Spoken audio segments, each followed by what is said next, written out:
Good morning. Thank you for joining me.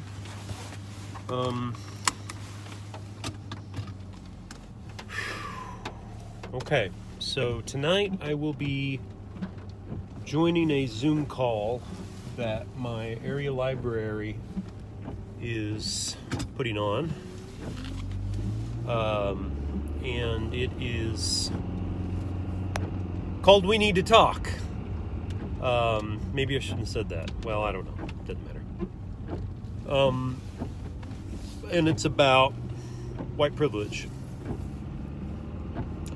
And my hope is that I will be able to participate in this with as open mind as I can.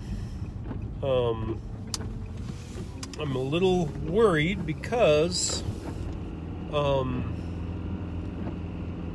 worried that white privilege in the end will turn out to be more like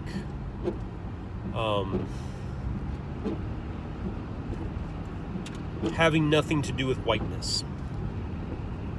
And that worries me. You know, I think it has to do with being the majority.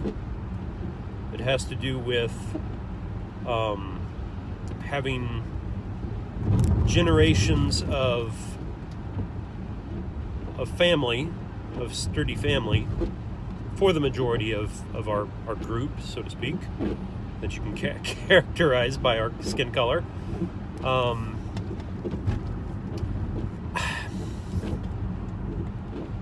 I'm worried that everything that faces Black America, as far as what appears to be racism in systemic racism, I worry that a great deal of that has nothing to do with their skin color.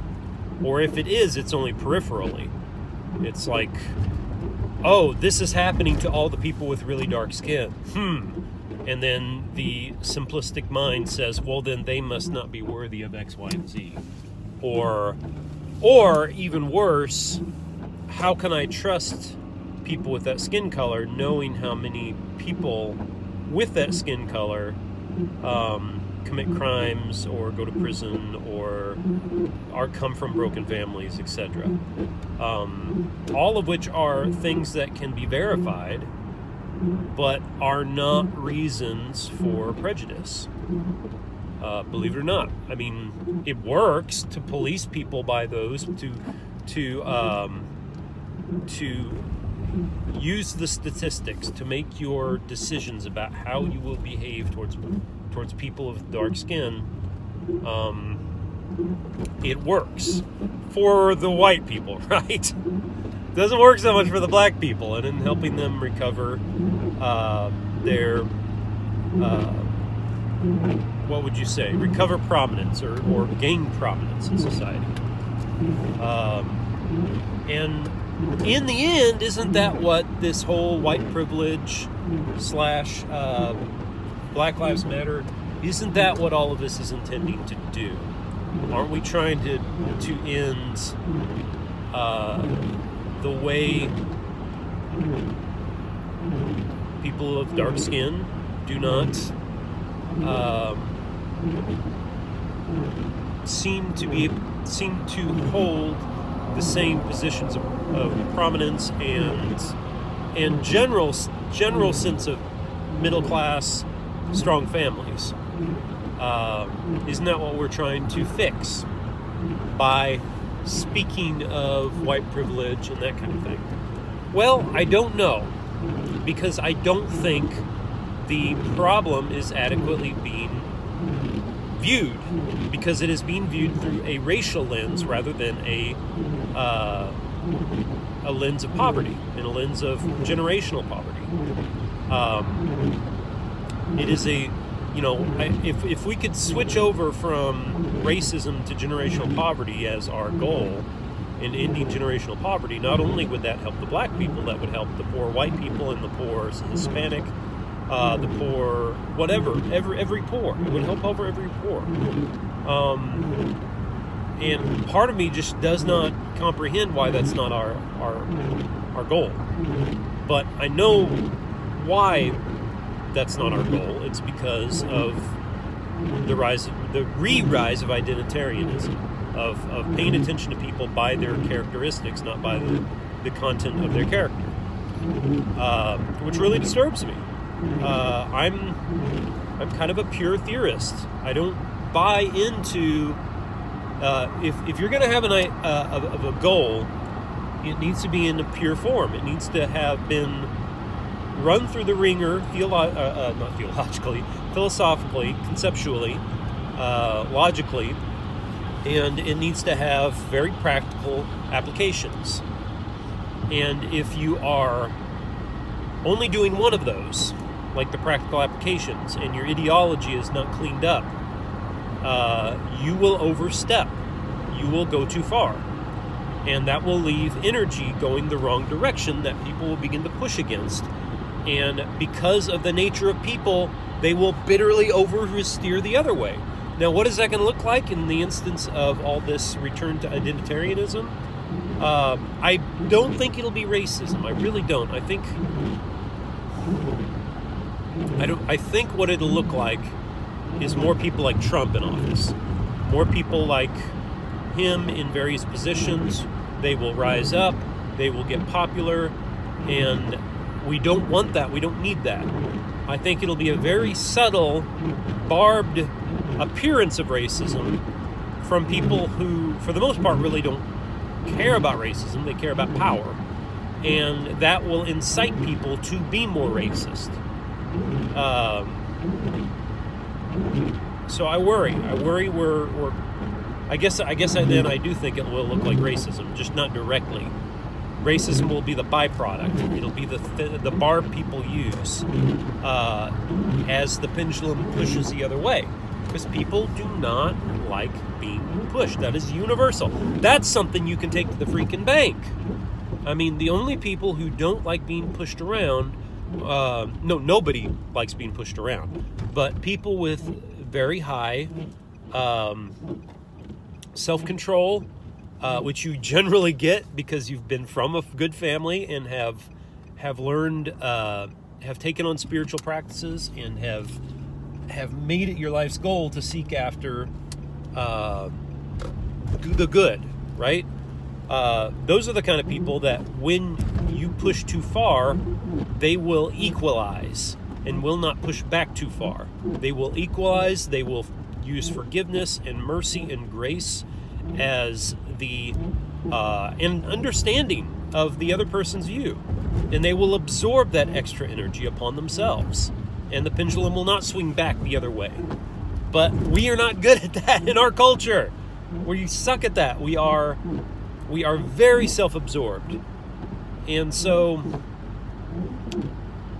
I'm scared. I hope I'm wrong. I hope I'm really, really wrong about all these kind of forecasts. I really do.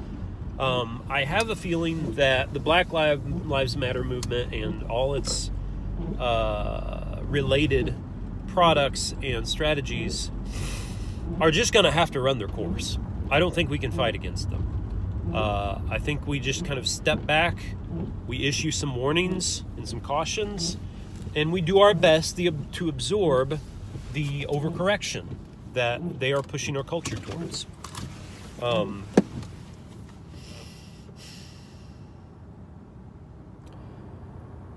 And we hope to, and we bring the message of patience and grace, of commonality, of even, and I know how unpopular this is, but even of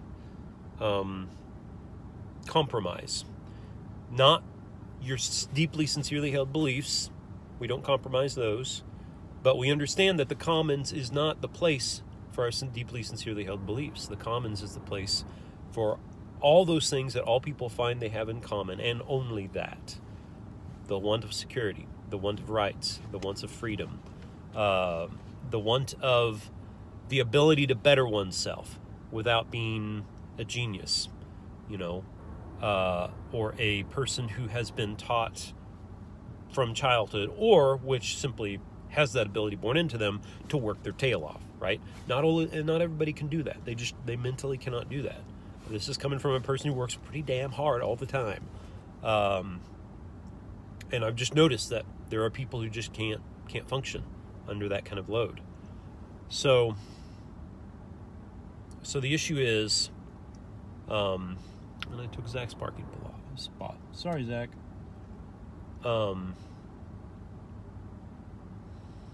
So let Black Lives Matter, feminism, trans rights, all of these things run their course, except for the transitioning of children. That's disgusting and horrible, and that's a bomb waiting to explode right there. That really is.